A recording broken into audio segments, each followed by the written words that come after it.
नमस्कार, मैं उमेंद्र राजपूत और आप देख रहे हैं देश कदम। राजस्थान जोधपुर से जयपुर आए हुए गांधी बधिर विद्यालय जोधपुर के शिक्षकों ने मुख्यमंत्री अशोक गहलोत के आवास पर मुख्यमंत्री से मिलने की कोशिश की, लेकिन उन्हें मिलने नहीं दिया गया। इनका कहना है कि गांधी बधिर विद्यालय के अध्यक्ष सरकार द्वारा मिलने वाली वेतन में से कटौती करके अपने पास रख लेते हैं। इनकी शिकायत है कि जब सरकार हमें पूरी 30,000 महीने की सैलरी देती है तो लगभग सभी शिक्षकों से 8,000, 10,000, 15,000 महीने की कटौती क्यों, जबकि सरकार हम शिक्षकों की पूरी वेतन इस संस्थान में भेजती। उन्होंने बताया कि गांधी बधिर विद्यालय में पिछले 12 से 15 साल से हम सभी कर्मचारीगण कार्यरत हैं। यह विद्यालय राजस्थान सरकार के विशेष योगजन विभाग द्वारा संचालित है, जिसमें राज्य सरकार से 100% अनुदान प्राप्त होता है। इस संस्था में 50 कर्मचारी हैं। इनके पीएफ अकाउंट नहीं है और पीएफ कटौती नहीं होती, जबकि इस प्रकार की राज्य में समस्त संस्थाओं में पीएफ कटौती होती है। यहाँ पे कर्मचारी पीएफ कटौती की बात करता है तो अध्यक्ष और सचिव उनको नौकरी से निकाल देने की बात करते, धमकी देते।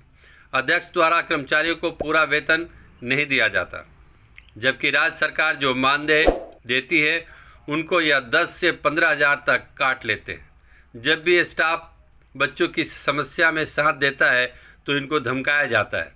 अध्यक्ष द्वारा वेतन कटौती के मामले में हमारे एक शिक्षक साथी की मौत हो चुकी है। इसके बाद भी उनका पूरा वेतन नहीं दिया गया और उसकी पत्नी द्वारा अनुकंपा नियुक्ति भी नहीं दी गई। रोजाना नया बहाना करते हैं। पूरा वेतन मांग करने पर, पीएफ अकाउंट की बात करने पर हमेशा नौकरी से निकाल देने की समस्या बनी रहती है। मिलेंगे अंदर नहीं जाएंगे। आपका काम बचा, आप ऐसे वीडियो बनाओ।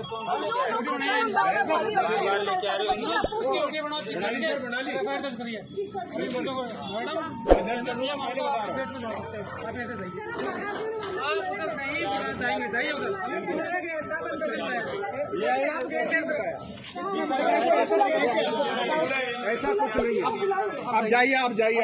हाँ तो हम निकल जाएंगे। आ जाओ, नहीं आपके एफ आई आर करूंगी, या तो इनको ले जाओ, वीडियो बनाओ। मैं आपको उठा के आप जाइए। चलो बच्चों को कुछ नहीं बोलेंगे।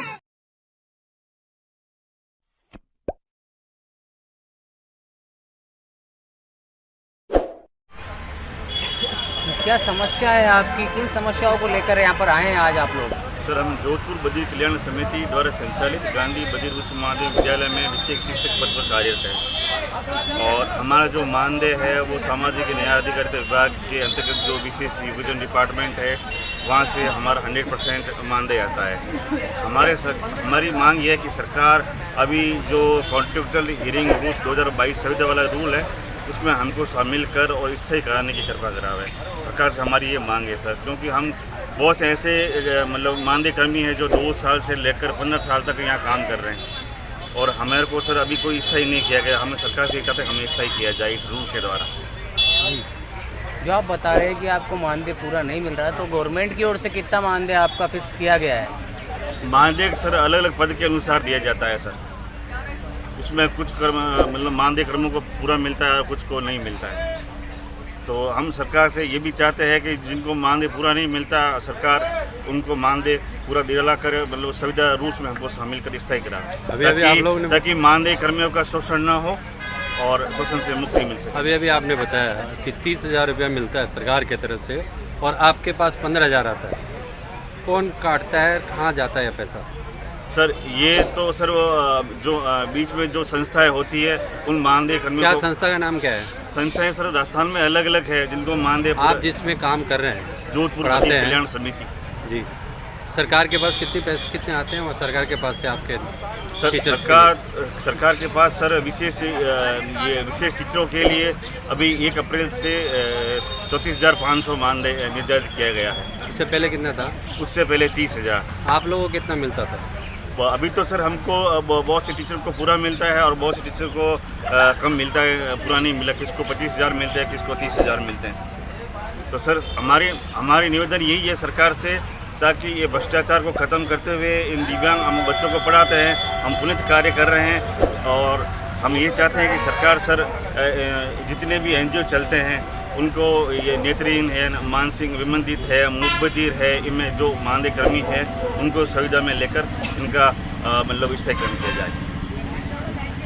आपको भी कितना मानदेय मिल रहा है गवर्नमेंट की ओर से? सर गवर्नमेंट की तरफ से हमको 30,000 मिल रहा है, लेकिन हमको 27,000 मिलती है। जब हमने पूछा गया तो ये बोला कि तुम्हारी B.Ed है, इसलिए तुमको डिग्री के अनुसार आपको दिया जाएगा। लेकिन जब हमने वहाँ जाके पता करा तो ये बोल रहे हैं कि हम D.Ed और B.Ed में कोई फ़र्क नहीं करते हैं। तो हमने जाके पूछा कि आप हमारी इतनी क्यों काटते हो, तो कि हम तो इतना ही देंगे। किससे पूछा आपने? कौन काट रहा है आपकी? अध्यक्ष। क्या नाम है? कितने टाइम से ये काट रहे हैं अध्यक्ष आपकी सैलरी?